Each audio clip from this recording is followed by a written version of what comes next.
করুণাশীর্বাদ প্রার্থনা করি শিক্ষা প্রপাত কর্ম পিঠা সকল শ্রীকৃষ্ণ চৈতন্য মঠের প্রার্থনা আচার্যদেব বিষ্ণুপাদ পরমহংস নিত্যলীলা ভক্তি জীবন আচার্য গোস্বামী মহারাজের চরণে ধন্যবাদ প্রণতি নিবেদন করে প্রাণার করুণাশীর্বাদ প্রার্থনা করি মদীয় শিক্ষা গুরুপাদ কর্ম সভাপতি পরম পূজ্যপাদ ওম বিষ্ণুপাদ পরমহংস গোস্বামী ভক্তি বিচার ভারতী গোস্বামী মহারাজের চরণে ধন্যবাদ প্রণতি নিবেদন করে শিক্ষা গুরুপাদ কর্ম বিষ্ণুপাদ পরমহংস পরিব্রাহস্তানি ভক্তিরত নারায়ণ গোস্বামী মহারাজের চরণে দণ্ডবত প্রণতি নিবেদন করে ব্রাহ্মণ স্বরূপ সমস্ত পরম পূজনীয় আচার্যবৃন্দ শ্রীরণ্ডিপাদগণ ব্রহ্মচারী বৃন্দ সমস্ত বৈষ্ণব বৃন্দের চরণে দণ্ডবত প্রণতি নিবেদন করে সবার আশীর্বাদ প্রার্থনা করছি। বর্তমান মঠাচার্য শ্রীকৃষ্ণ চৈতন্য মঠের বর্তমান আচার্যদের ওম বিষ্ণুপাদ পরমহংস পরিব্রাহস্তাচার্য স্বামী ভক্তিচন্দন অরণ্য মহারাজের চরণে দণ্ডবত প্রণতি নিবেদন করে তাঁর পূর্ণাশীর্বাদ প্রার্থনা করছি। পরম পূজনীয় মাতৃবৃন্দার চরণে দণ্ডবত প্রণতি নিবেদন করে সবার আশীর্বাদ প্রার্থনা। আমরা শ্রী শ্রী গুরুপাদের অপার করুণাকে অবলম্বন করি ভাগবতীয় কথা শ্রবণ কীর্তনের প্রয়াসে সবাই একত্রে সম্মিলিত হয়েছি। শিক্ষা গুরুপাদ কর্মসূর ভক্তি জীবন আচার্য গোস্বামী মহারাজের শুভ আবির্ভাব তিথি পূজা মহামহোৎসবের অধিবাস তিথি ভরা মহামহোৎসবকে উপলক্ষ করে বিষয়বস্তু সম্বন্ধে আমরা সমস্ত ভক্তদয় মহোদয় শ্রীমত থেকে শ্রবণ করলাম। আজকের বিষয়বস্তু মহামন্দির সভাবিতারিত ভ্রমণ নিজ কার্য নাই তো পূজা। আমরা এতক্ষণ অপূর্বভাবে শ্রবণ করলাম। আমার গুরুপাদ এই সম্বন্ধে একটা উদাহরণ দিচ্ছেন। মহন্দির স্বাভাবিক কারিতে আমার নিজ কার্য নাই তো পূজার গুরু বৈষ্ণবগণ ওনারা আচরণ করেন আচার মুখে প্রচার করেন, প্রচার করতে করতে সর্বত্রই ভ্রমণ করেন। কোন সময় এক সাধু ভ্রমণ করতে করতে এক গৃহের সন্নিকট দিয়ে যেতে যেতে তার জল তৃষ্ণা পায়। সাধু তখন গৃহকে দেখতে ওই সাধু জল তৃষ্ণা নিবারণ করবার জন্য গৃহেতে পদার্পণ করেন। গৃহস্থ সাধুকে দেখতে পেয়ে এসে আপ্যায়ন করলেন, করে তাকে বসতে দিলেন। খুব দিনাতি দিন পান, কোনো কিছু নাই যে দিয়ে সাধুকে আপ্যায়ন করবেন, এক গ্লাস জল করে দেবেন। সে সাধুর দর্শনই পবিত্র করেন, এই তার গুণ। দর্শন পেয়ে সাধুকে সে এত আপ্লুত হয়ে পড়েছেন, চিন্তা করছেন যে সৌভাগ্যক্রমে অনেক ভাগ্যের ফলে বৈষ্ণব আসিয়া মেলে। আমার অনেক ভাগ্যের ফলে বৈষ্ণব শুভ পদার্পণ করেছেন, এখন তার সেবা কি করে করব। তিনি জল প্রার্থনা করেছেন, জল তৃষ্ণা নিবারণের জন্য তিনি গৃহে প্রবেশ করেছেন। এখন গৃহস্বামী বললেন, আমি কি দিয়ে সাধুকে সেবা দেব, কিছুই নাই দেওয়া। পরক্ষণে মনে করলেন ঠাকুর ঘরে কৌটোতে বাতাস আছে, বাতাসা দিয়ে সাধুকে সৎকার করি। তখন বাতাসা বের করে নিয়ে এক গ্লাস জল দিলেন, তৃষ্ণা নিবৃত্তি করে সাধু চললেন। এবার সাধু যে তাকে দর্শন দিয়ে পবিত্র করেছেন, আর জীবনে তিনি গুরু পদাশ্রয় করেননি। তখন তার মনে খুব জাগ্রত হলো যে আমি এত বয়স হয়েছে, এখনো গুরু পাদম চরণ আশ্রয় করিনি, কিন্তু কৃপা করে করুণা পূর্বক এই সাধু পদার্পণ করেছেন, তাহলে তার চরণ আশ্রয় গ্রহণ। তখন সাধু তার চলছেন, তৃষ্ণা নিবৃত্তি করে তিনি চলছেন। চলতে চলতে বহু পথ যখন চলে গেছেন, আর তিনি পিছন পিছন দিয়ে সাধু বাবা বলে ডাকছেন।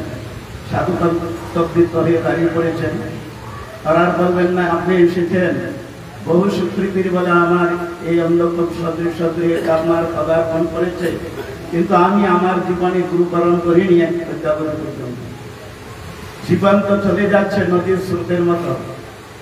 আমাকে করুণা করুন। সাধু তখন দয়াদ্র চিত্ত, তিনি আবার প্রত্যাবর্তন করে তাকে দীক্ষা প্রদান করলেন। এই জন্য দেখুন, দীক্ষাকালে ভক্ত করে আত্মসমর্পণ, সেই কালে কৃষ্ণকারী করে আত্মসমর্পণ, সেই করে তার সচ্চিদানন্দময় অপরাধে বোধে কৃষ্ণ চরণ বোধে। এইটাই কিন্তু শেষ কথা নয়। তাই সাধু যারা মহন্ত, তারা করুণা করেন, তাকে সমস্ত বিষয় বন্ধন মুক্ত করার জন্য সচেষ্ট হন। এইটাই সাধুর মহন্তের একমাত্র স্বভাব। আদিবতীত আদিতৈতিক আধ্যাত্মিক তাপত্রয় জীব পুনরপি জননম পুনরপি মরণম পুনরপি জননী যটেশন করে বেড়ান। এই থেকে নিস্তার দেওয়ার জন্য একমাত্র সাধুর আগমন, সাধু বিচরণ। ওই সাধুর চরণে যদি আমরা কমপ্লিট সিলিন্ডার করতে পারি, আত্মনিবেদন প্রভাব পদে করি, হইল পরমাসুখী, দুঃখ দূরে দেব চিন্তা না রহিল, চৌদিকে আনন্দ দেখি, অসুখ অভয় অমৃত আবার তোমার চরণ ভয়, তাহাতে এখন বিশ্রাম তাই আজকে এই বিষয়বস্তু মদিরা শিক্ষা গুরু পাঠ কর্ম সেবা ভক্তি জীবন আচার্য গোস্বামী মহারাজের তার শুভাবির্ভাবের অভিবাস করা, তার চরণে আমি নিবেদন করব।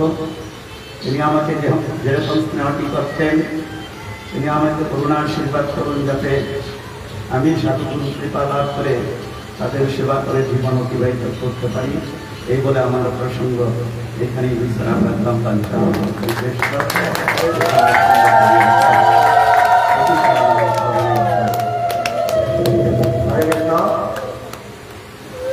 এতক্ষণ যাবৎকাল মহারাজের নিকট থেকে আমরা বিষয়বস্তু অবলম্বনে অপূর্ব সুন্দরভাবে এই কথা শ্রবণ করলাম। এখন মায়াপুর থেকে এসেছে পরম প্রতিবাদ স্বামী মুক্তি আমার নিশ্চিত মহারাজ।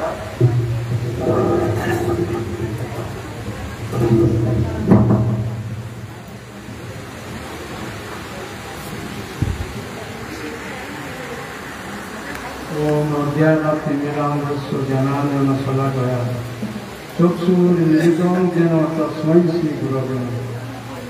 दीर्घं सोमवपूर्णवारण बहिर्वासति गङ्गालितं दिव्यं श्रीगुरुगौरसानन्देन मतं सदा गौरीय ज्योतीन्द्र भक्ति कमलं स्निग्धं सदा विग्रहं वन्दे श्रीमधुसूदनं गुरुवरं वेदान्त विद्यामणि।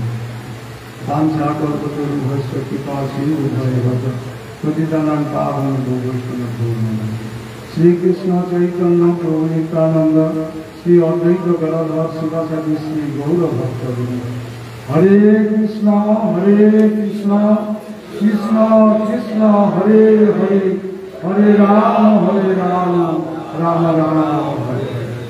सर्वप्रथम परम आराध्यतम नित्यलीला प्रविष्ट शिष्यमठ भक्ति कमल मधुसूदन गोस्वामी गुरुपाकर्म शास्त्रांग दंडवत प्रणतिपूर्वक तार चरण नैतिक गीता दीक्षा कर प्रति कृपा स्वीकार करुन एवं प्रति प्रसन्न हन एवं सकाल सत्प्रभुपादेर चरण वंदना करी सभाय सभापति महाराज रामभूषण स्वरूप परम पूजनीय त्रिदंडी पाद वैष्णवबृंद मातृबृंद सবার चरण एक प्रार्थना सबाई आमार प्रति कृपा स्वीकार करुन एवं आमार प्रति प्रसन्न हन।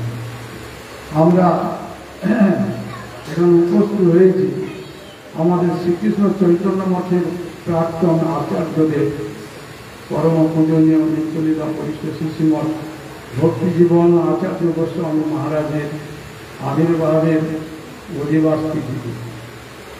বিষয়বস্তু যে মহতের স্বভাবেই তারিতে পামা। মহৎ কথার অর্থ হচ্ছে ভক্তের হৃদয়তে যার যেরকম ধরনের ভাব দিতে হবে তিনি সেই রকমই ব্যাখ্যা করে বলবেন। তিনি মহৎ কথার অর্থ হচ্ছে মহাভাগবত যারা। ভাগবত মানে যিনি ভগবানকে হৃদয়তে ধারণ করতে সমর্থ। ভগবান একম এবং অদ্বিতম তত্ত্ব, সকল জীবের আশ্রয় তত্ত্ব ভগবান। তিনি সেই ভগবানও তিনি শুদ্ধ ভক্তের হৃদয়ে তিনি আশ্রয় নিয়ে থাকেন, এ কথা বলেছেন, নামকে বলেছেন। অতএব সেই হৃদয়কে যিনি ধারণ করেন তিনি হচ্ছে গিয়ে মহৎ ব্যক্তি।